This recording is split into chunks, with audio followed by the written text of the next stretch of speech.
Okay, so you cannot proceed with your interpellation. Thank you, Mr. Chair.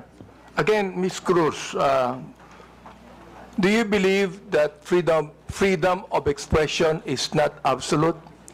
Yes, Mr. Chair. You do. Of I'd course, like to ask the other bloggers if they also believe that.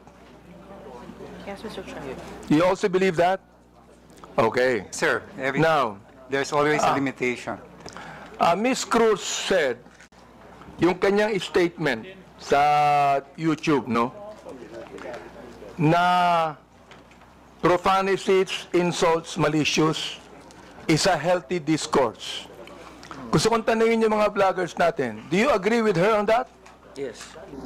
That profanities, insults, and malicious accusations is a healthy discourse and a part of the freedom of expression?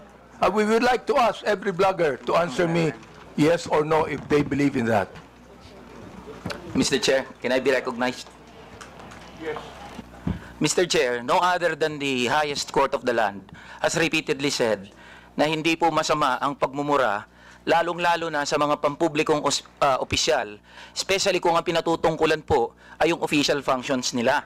Not the person, but their official functions, Mr. Chair. So yun po ang paninindigan, lalong-lalo na po namin bilang mga manggagawa, dahil kahit meron pong TikTok, Facebook o social media, sa komunidad po, yan ang lengguwahe ng mga manggagawa at ordinaryong Pilipino na nagagalit. Hindi po kasalanan ng mga vlogger o ng mga gumagamit ng Facebook, TikTok, X o kung ano pa mang social media platforms kung bakit merong ganito na mga pagmumura o profanities. Ito po ay lengguwahe ng mga manggagawa at ordinaryong Pilipino na nagagalit. Hindi ko, Mr. Elijah, hindi ko binabagit yung lingwahe ng ordinaryong Pilipino.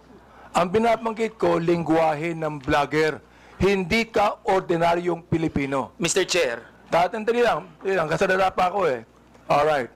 Hindi ka ordinaryong Pilipino. Tama, mali? Ordinaryong Pilipino ako, Mr. Chair. Hindi ka ordinaryong Pilipino, vlogger ka eh. No, manggagawa ako, Mr. Chair. Lahat pa ng ordinaryong Pilipino, vlogger? Mr. Chair, manggagawa ho ako na may platform ho. So, ordinaryong Pilipino ho ako, Mr. Chair. Vlogger ka eh.